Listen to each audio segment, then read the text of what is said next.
children. We are in the science period. We are in chapter 11.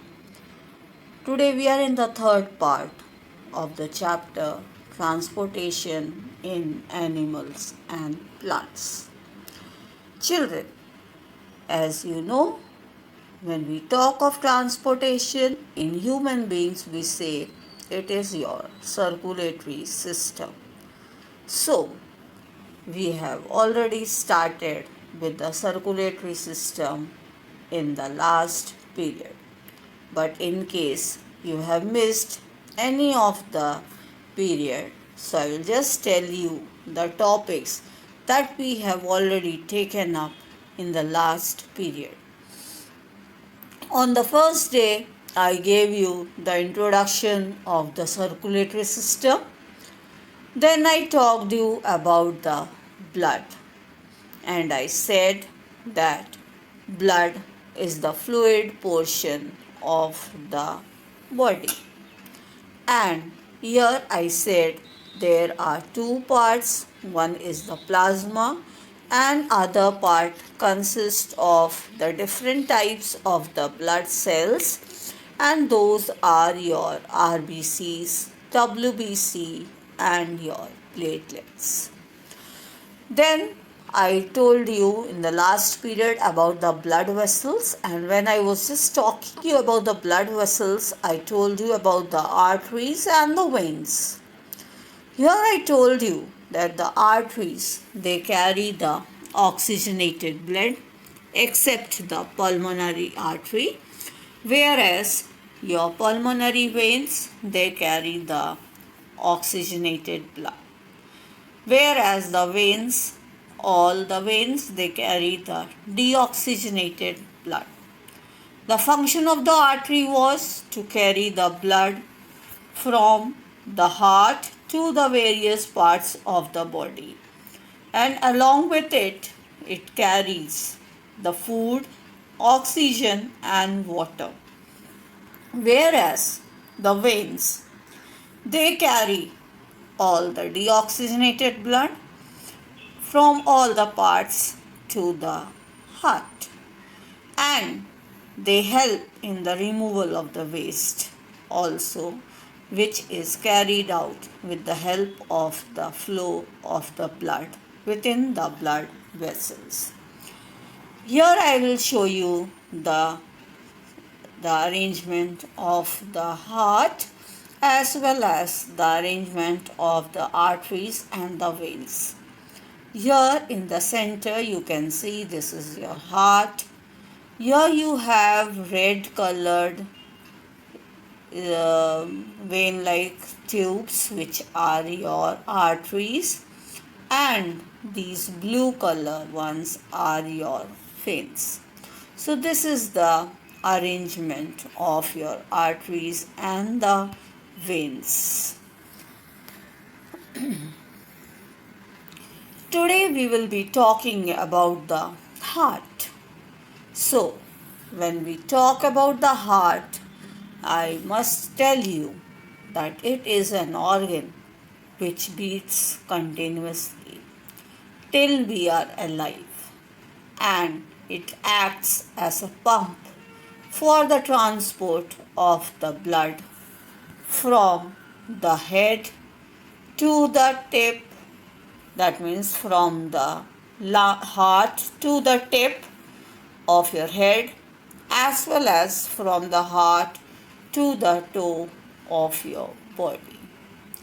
In the same way, from each and every part of your body, the deoxygenated blood is also brought back to the same organs. Now we will talk about the location of the heart, where it is located. Children, you might have heard of heart is located between the lungs and is well protected by the ribs. So I will tell you now that the heart is within the chest cavity with its lower tip slightly tilted towards the left. That is why we say it is towards the left side of our body. If you go for the shape of it, its shape is triangular, and the heart is a muscular and powerful structure. Here you can see the arrangement of the heart, either the location of the heart within our chest cavity, and also the shape, it is somewhat triangular in shape.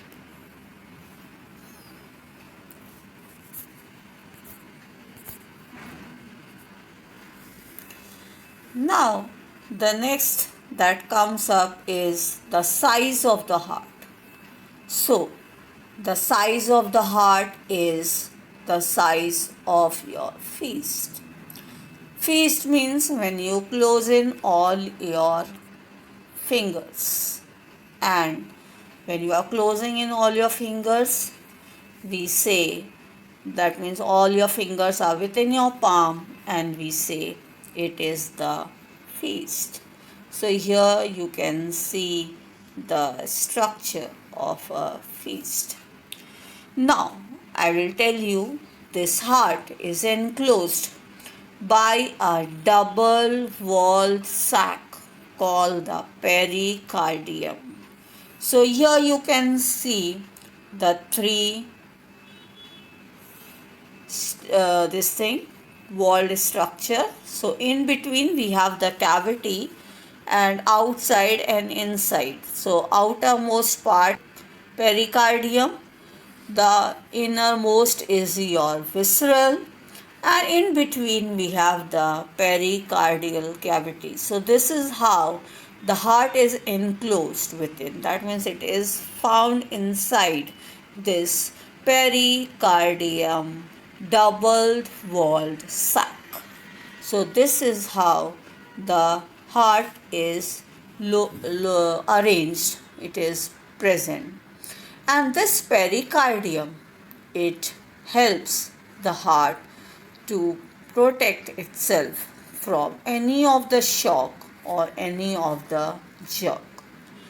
Now the question arises, what will happen if the blood rich in oxygen and the blood rich in carbon dioxide, they mix together? Or we often think, will it happen, or does it happen anytime, or will it happen? So all these questions sometimes come to our mind. So to answer all these questions, now I will tell you that the heart has 4 chambers. Here the 2 upper chambers are called the atria or the atrium, and the lower 2 chambers are called the ventricles. And the partition in between these chambers help avoid the mixing of the blood. That means these chambers are located by a muscular wall called the septum. So this is the location and the structure of the heart. So today, children, in our period, I have just taught you about the structure and the location of the heart. Tomorrow in the period, we will start up with the functioning of the heart. So, a small home assignment for you. First question is, describe the structure of the heart, and second one, name the human blood components and state the functions of each. Today also we discussed, so you just write these answers in your home assignment notebook, either in any of the assignment sheets or in your notebook as you wish. I hope the topic is clear to you. Thank you and silence.